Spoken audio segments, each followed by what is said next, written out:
Hello everyone, Dr. Joel Schwartzer again. This is our 5th video in a series of 5 videos on stress. Our first video talked about the effects of stress on your body. The second video was the physiology of stress. The third video was daily hormone secretion patterns. The fourth video we talked about how we diagnose stress. And in this last video we're going to talk about how we treat stress. Now in this last video you'll see that our treatment of stress is very specific. It's not just general recommendations to relax more, don't worry so much, and to eat better. We're going to talk specifically about many different types of relaxation techniques we use. We'll also talk specifically about dietary changes that are necessary and about how we use nutritional supplementation, which is very important to help you reduce your stress. Now we are going to talk about the treatment of stress. I'm often asked by people, what is my protocol for people with stress? The answer is we do a neurological, a metabolic and structural workup and examination. There's no cookie cutter approach. The treatment depends on the results of the examination and the results of lab testing that we do. Let's start out by talking about the principles that guide our treatment. First, do no harm. We employ safe and effective therapies. Side effects and complications are very rare. Our treatments are the antithesis of the drug ads you see on your TV. Nature has healing powers. We strongly believe and we see in our practice that your body has considerable power to heal itself. All we do is enhance that process. Identify and treat the cause. We always look for and treat the underlying cause of your problem. For example, if you have diabetes, it's not enough to know that you have it and then apply the same treatment that everyone else gets. Instead, we look for why you have diabetes and treat those factors. Treat the whole person. You're a complex interaction of the physical, mental, and emotional. You also are the complex integration of all your body systems. Structure determines function. Overall body structure influences all your organ functions. The physician is a teacher. The word doctor, in fact, means teacher. It is our role to teach you about your health. It is your role to accept more responsibility for your health. This can be contrasted with the current medical approach, which is very passive.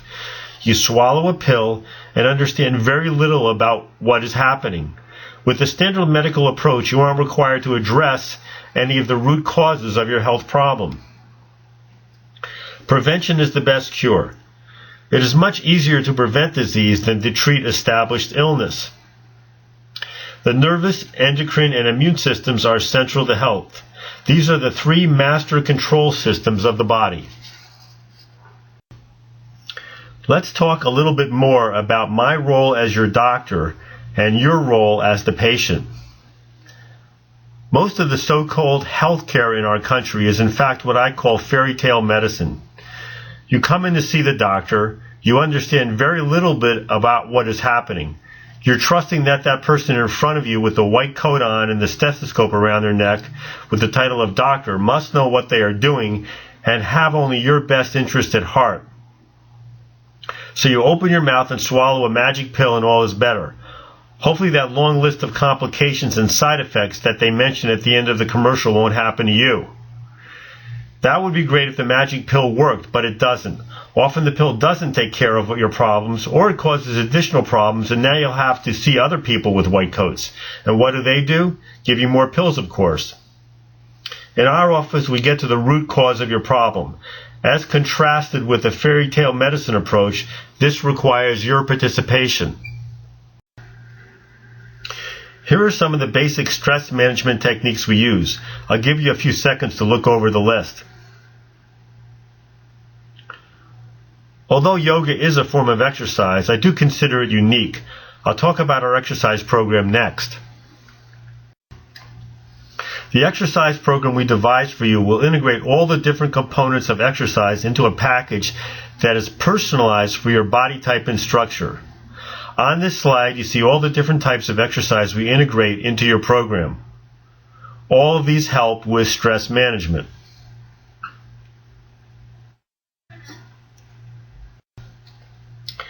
A brief media fast is an excellent way to reduce stress. Many people spend their days with the constant presence of the TV or the radio in the background, and they may be at the computer all day long as well. If you can't give up the computer due to your work, surely you can give up the TV, radio, newspapers, and magazines for a short period of time. Harville Hendrix is one of the world's leading experts on relationships and communication. This slide is from his work. I'll give you a few seconds to read.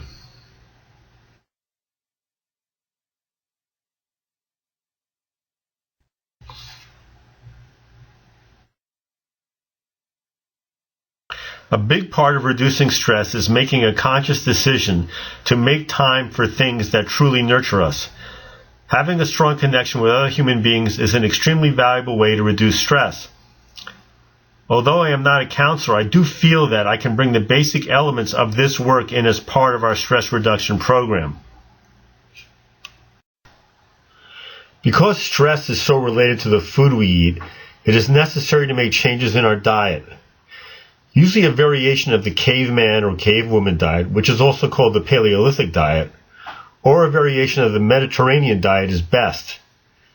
Sometimes, however, diets are used for specific purposes like detoxification, intestinal permeability issues, or when food sensitivities are causing inflammation and elevated cortisol.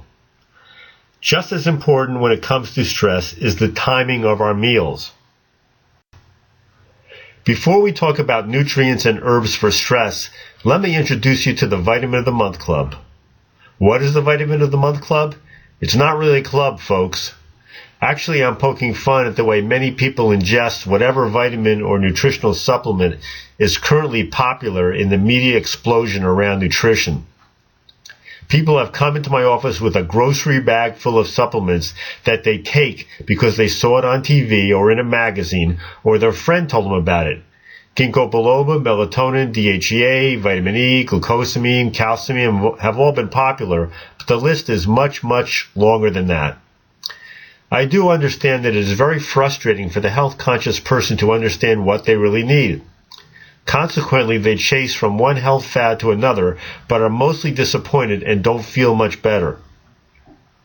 That's because each of us has a unique biochemical individuality. What you really need is an approach that takes in all the details of your uniqueness. Then you'll get the results you really want. Let's talk a little bit more about the Vitamin of the Month Club. First, it's important to state that nutrients and herbs are generally much safer than taking drugs. Still, there are some concerns that I have with the Vitamin of the Month Club approach. First, everyone has a unique biochemical makeup. What is good for your friend may not be good for you.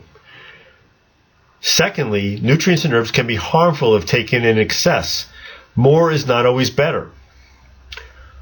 Also, there may be interactions with other nutritional supplements or medications. This is almost never considered. An additional point is that many supplements are ineffective unless they are taken in conjunction with other supplements. And finally, the quality of all supplements varies widely. They are not regulated by the FDA. I don't recommend buying your supplements at Sam's Club or any box store, ShopRite or any supermarket, or CVS or any drugstore. I can't recommend the Vitamin Shop or GNC either. The Vitamin of the Month Club is not the best way to use supplements to get healthy. It is much better to get evaluated and tested to see if supplements can help you. Without testing or considering your unique biochemical needs, the health food or vitamin store approach is really the Wild West of nutrition. Consider this also. Nutritional supplements that aren't helping you have to be detoxified by your liver and cleared from your body in feces, urine, or sweat. Besides giving your detoxification system a lot of extra work, you're wasting your money because your supplements are ending up in the toilet. A better method is to follow the advice I'm giving you. Get thoroughly tested so that the supplements you take actually make you feel better. Not only will you get much better results, you'll minimize side effects and you won't waste your money. Here are the many categories of herbs and nutrients that we use to help you with stress. Adaptogenic herbs have a normalizing effect on the level of cortisol and the timing of cortisol release. They are very gentle and will tend to bring cortisol levels up or down as needed. There are also specific compounds that lower cortisol levels or raise cortisol levels. Sometimes it's necessary to bring the level of cortisol up. This occurs in an individual with adrenal exhaustion where the output of cortisol is consistently very low. Sometimes other hormones like DHEA, testosterone, or estrogen are low and will need to be balanced. Blood sugar control is very important. High or low blood sugar, insulin resistance, and even diabetes are very common with stress. As I mentioned before, diet and exercise are very important, but herbs and nutrients also must be applied. If your liver detoxification is sluggish, or if you have inflammation, this can cause stress and high cortisol. In these cases, there are specific nutrients and herbs that can enhance detoxification and cool down the fire of inflammation. Sometimes the brain neurotransmitters need to be brought into better balance. We do that with nutrients and herbs. If you're having a chronic health problem like weight issues, diabetes, high cholesterol or blood pressure, anxiety or depression to name a few, you should give strong consideration that what you are doing and the advice you are getting is really not working. It's time for a new way of looking at the situation. Perhaps you're doing the same thing over and over and expecting different results. This is what is happening to most people with chronic health problems. That's precisely why we have some rules that must be adhered to if we're going to accept you as a patient in our office. To get results with a chronic health problem, you have to step outside your comfort zone. Unfortunately, we've had it ingrained in our psyche that all we have to do to maintain our health is to take a pill. The pharmaceutical companies, with their huge advertising budgets, have made sure that we think that way. So here are the rules. On a scale of 1 to 10, you must be at an 8 or 9 when it comes to your commitment to getting better. You must be prepared to make lifestyle changes, and you must take responsibility for your own health. As your possible future doctor, I'll tell you right now that my responsibility is to thoroughly diagnose and treat your problem. Then I'll show you what you need to do. But I can't make you follow through on my recommendations. You must do that yourself. I hope you've enjoyed this video series on stress. If you missed one of the videos, here they are. If you're considering coming into our office for treatment, please watch all the videos first. It is really important that you take an active role in your own health care, and the videos will help you get started. Thank you for watching. If you have any questions or would like to make an appointment, our contact information follows this slide.